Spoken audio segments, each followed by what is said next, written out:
Sir ಏನು sir ನೀವು ಹೋಗಿ ಬಂದು ಮೂಗಿ ಕೇಳಿದ್ರು ಅಂದಾಗ ಬಂದು ನನ್ ಕೇಳ್ತಿರಲ್ಲ ಸರ್. ಒಂದು ಆಲಕ್ಕಿ ಡೈಲಾಗ್ ಹೇಳ್ಕೊಂಡು ಹೋಗ್ತಾರೆ.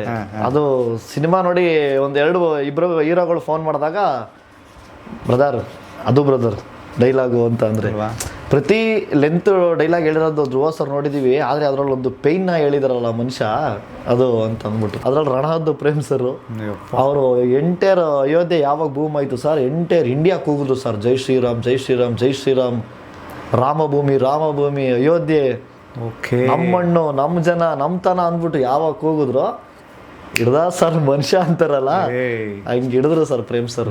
ಇದು ಇಡೀ ಥಿಯೇಟ್ರು ಒಂದ್ಸಲ ಬ್ಲಾಸ್ಟ್ ಆಗಿದ್ದು, ಒಂದು ಫುಲ್ಲು ಲಾಫ್ ಬಂದಿದ್ದು. ಅವನು ಬಂದು ಮಾತಾಡುವಾಗ ಸಿಚುಯೇಷನ್ ಹೇಳೋದು ಬೇಡ, ಸರ್ ಏನು ಸರ್ ನೀವು ಹೋಗಿ ಬಂದು ಮೂಗಿ ಕೇಳಿದ್ರು ಅಂದಾಗ ಬಂದು ನನ್ ಕೇಳ್ತಿರಲ್ಲ ಸರ್.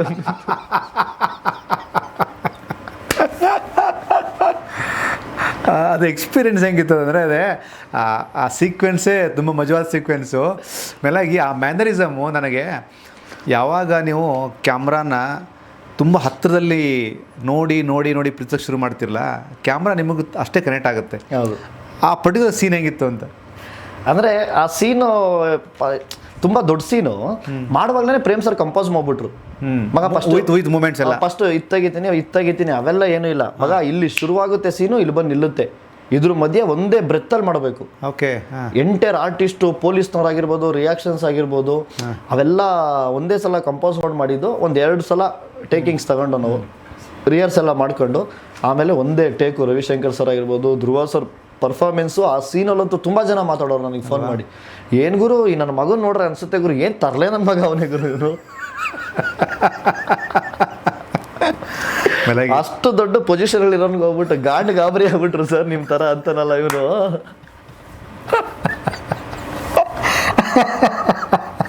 ತುಂಬಾ ಜನ ಮಾತಾಡೋದು. ಆಮೇಲೆ ನಮ್ಮ ಪ್ರೇಮ್ ಸರ್ ಅದೇ ಐಡಿಯಾ, ಮಗ ಇವನ್ ಮಾತಾಡಿದ್ರೆ ಈ ನನ್ನ ಮಗನ ತರ ಯಾವನು ಇರಕ್ ಸಾಧ್ಯನೇ ಇಲ್ಲ ಅನ್ಸ್ಬೇಕು. ನನಗೆ ಜೋಗಿ ಮಾಡುವಾಗ ನಂಗೆ ಶಿವಣ್ಣ ನೋಡಿದಾಗ ಎಷ್ಟೊಂದ್ ಜನ ಅದೇ ಹೇಳಿದ್ ನನಗೆ, ಬಿಡ ಈ ಮಾದೇಶನ್ ತರ ಇನ್ನೊಬ್ಬ ಜೀವನ ಮಾಡಕ್ ಆಗಲ್ಲ, ಇವನ್ ಮಾತ್ರ ಸಾಧ್ಯ ಆತರ ಅಂದ್ರಲ್ಲ, ಆತರ ಅನ್ಬೇಕು ಈ ಪಾತ್ರನ ಅಂತ ಅಂದ್ಬಿಟ್ಟು. ಅದೊಂದು ನೆಕ್ಸ್ಟ್ ಟಾಪ್ 7. ನೆಕ್ಸ್ಟ್ ಧ್ರುವ ಸರ್ದೆ ಒಂದು ಆಲಕ್ಕಿ ಡೈಲಾಗ್ ಹೇಳ್ಕೊಂಡು ಹೋಗ್ತಾರೆ. ಅದು ಸಿನಿಮಾ ನೋಡಿ ಇಬ್ರು ಹೀರೋಗಳು ಫೋನ್ ಮಾಡಿದಾಗ ಬ್ರದರ್ ಡೈಲಾಗು ಅಂತ ಅಂದ್ರೆ ಪ್ರತಿ ಲೆಂತ್ ಡೈಲಾಗ್ ಹೇಳಿರೋದು ಧ್ರುವ ಸರ್ ನೋಡಿದೀವಿ. ಆದ್ರೆ ಅದ್ರಲ್ಲಿ ಒಂದು ಪೈನ್ನ ಹೇಳಿದಾರಲ್ಲ ಮನುಷ್ಯ ಅದು ಅಂತ ಅಂದ್ಬಿಟ್ಟು. ಇದು ಊರಲ್ಲ ದೇಸಲ್ಲ ಮನ್ಸ ಅಂತ ಯಾರಿಲ್ಲ, ಹಣೆ ಬರ ಅಂದ್ರೆ ಟೇಮು ಅವರೇ ಗ್ರಾಚಾರ ಸರಿ ಇಲ್ಲ, ಮೇಷ ವೃಷಭ ಮಿಥುನ ಕಟಕ ಕುಂಭ ಸಿಂಹ ಯಾರನ್ನು ಉಳಿಸಲ್ಲ ಅಂತಾರಲ್ಲ. ಅವನು ಅಗಿತಾನೆ ಬಗಿತಾನೆ ಮೆರೆದವಂತಲೇ ತೆಗಿತಾನೆ ಅಂತ ಒಬ್ಬ ಬುಡ್ಬುಡ್ಕೆ ಅವನು ಬೆಳಗಿನ ಜಾವ ನಿಶಬ್ದವಾಗಿರುವಾಗ ಆಲಕ್ಕಿ ನೋಡ್ಕೊಂಡು ಹೋಗಿದ್ದ ಸಾರ್ ಅಂತಾರಲ್ಲ ಅದು.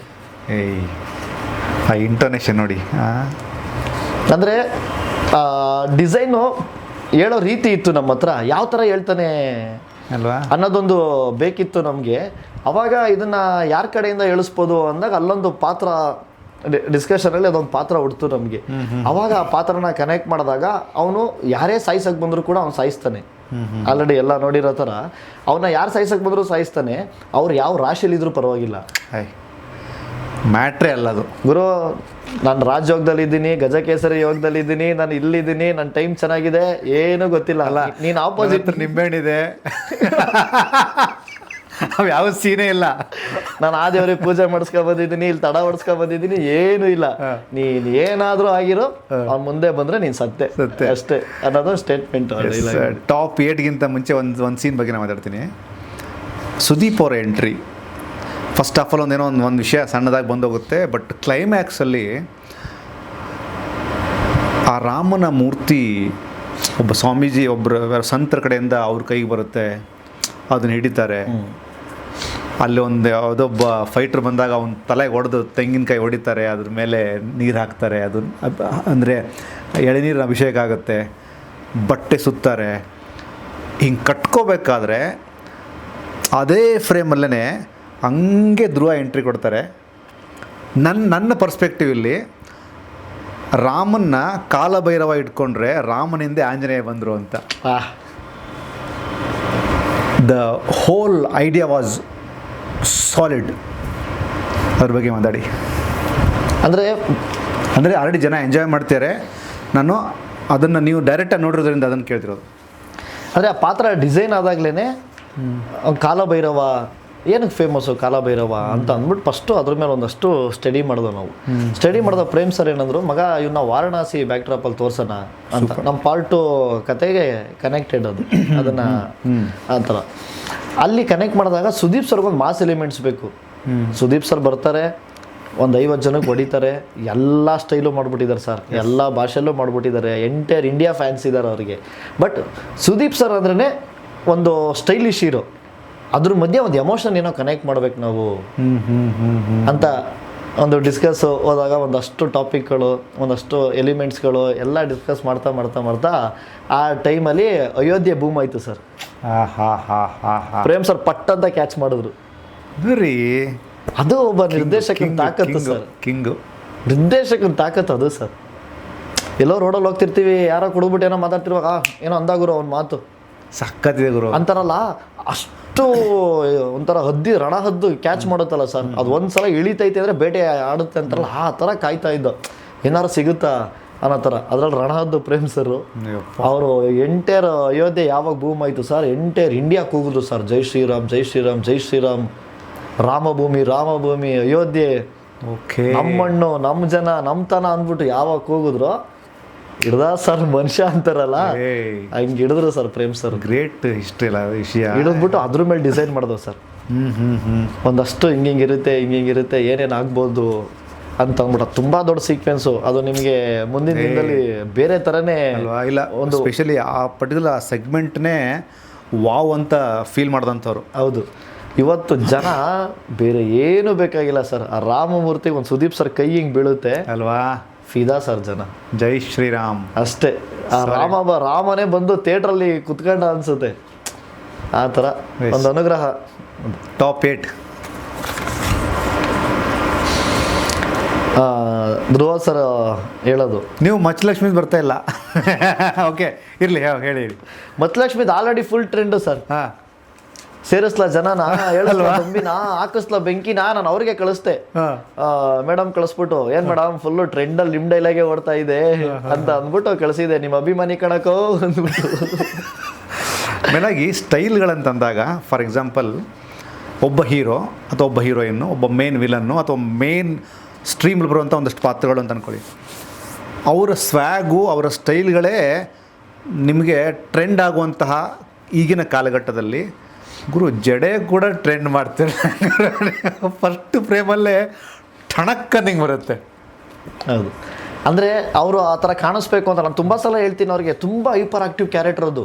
ಸ್ಟಾರ್ಟಿಂಗ್ ಡಿಸೈನ್ ಮಾಡಿದಾಗ ಇವನು ಇನ್ನೋಸೆನ್ಸು, ಇವ್ರು ಪಕ್ಕ ಒಬ್ಬ ಇನ್ನೋಸೆನ್ಸ್ ಹಾಕ್ಬಿಟ್ರೆ ಅದು ಪ್ರೇಮ್ ಸರ್ದಲ್ಲ, ಅವ್ರು ಕಮರ್ಷಿಯಲ್ ಡೈರೆಕ್ಟರ್ ಅಲ್ವಾ, ಕಮರ್ಷಿಯಲ್ ಎಲಿಮೆಂಟ್ ಏನಾದ್ರು ಇಡೋಣ ಅಂತ ಅಂದ್ಬಿಟ್ಟು ಅವಳನ್ನ ಸಂಪಾತಿಗೆ ಸವಾಲು ಮಂಜುಳಾ ಮೇಡಮ್ ಅಂತ ಏನಂತಿದ್ದಾರೆ ಇವತ್ತಿಗೆ, ಅದೊಂದು ಪಾತ್ರ ತಂದು ಅಲ್ಲಿ ರಿಪ್ಲೇಸ್ಮೆಂಟಲ್ಲಿ ನೋಡಿದ್ದು ನಾವು.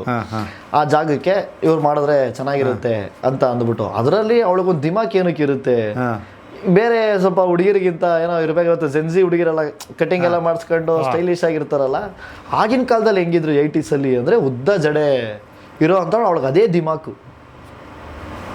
ಯಾಕಂದ್ರೆ ಅದ್ರ ಮೇಲೆ ಕತೆ, ಬಟ್ ಆ ಜಡೆನೇ ಮ್ಯಾಟ್ರ್ ಆಗುತ್ತಲ್ಲ ಇಡೀ ಸಿನಿಮಾ ತಿರುವುನೇ ಅದು. ಆ ಥರ ಅದಕ್ಕೊಂದು ಕನೆಕ್ಷನ್ ಇಟ್ಟು ಅದಕ್ಕೆ ಒಳಗೊಂದಷ್ಟು ದಿಮಾಗಳು ಹೋಗ್ತಾ ಇರುತ್ತೆ. ಅದನ್ನ ರೇಷ್ಮಾ ಮೇಡಮ್ ಅದ್ಭುತವಾಗಿ ಮಾಡಿದ್ದಾರೆ, ಒಳ್ಳೆ ರೆಸ್ಪಾನ್ಸ್ ಇದೆ ಎಲ್ಲ ಕಡೆ. ಆ್ಯಕ್ಚುಲಿ ಸುದ್ದಿ ಮನೆ ಟಾಪ್ 10 ಅನ್ನೋದಕ್ಕಿಂತಲೂ ಆ್ಯಕ್ಚುಲಿ KD ಹೈಲೈಟ್ಸ್ ಇದು. ಅಂದರೆ ಹೆಂಗೆ ಪ್ರೇಮ್ ಸರು ಇದು KD ಇದು ಬರೀ ಟ್ರೇಲರು ಅಂದ್ರಲ್ಲ, ಅದೇ ಥರ KD ಹೈಲೈಟ್ಸ್ ಇದು. ಟಾಪ್ 9 ಹೇಳಿ ನೋಡೋಣ.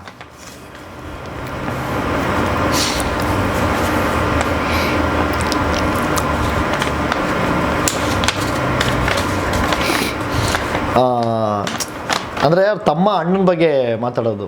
ಯಾಕೆ ನಿಮ್ಮ ಅಣ್ಣ ಯಾವಾಗಲೂ ನಿಮಗೆ ಬೈತಾ ಇರ್ತಾನೆ ಅಂದರೆ, ಅದಕ್ಕೊಂದು ಪ್ರತಿ ಪಾತ್ರಕ್ಕೂ ಕೂಡ ಒಂದು ಬ್ಯಾಕ್ ಸ್ಟೋರಿ ಇರುತ್ತೆ.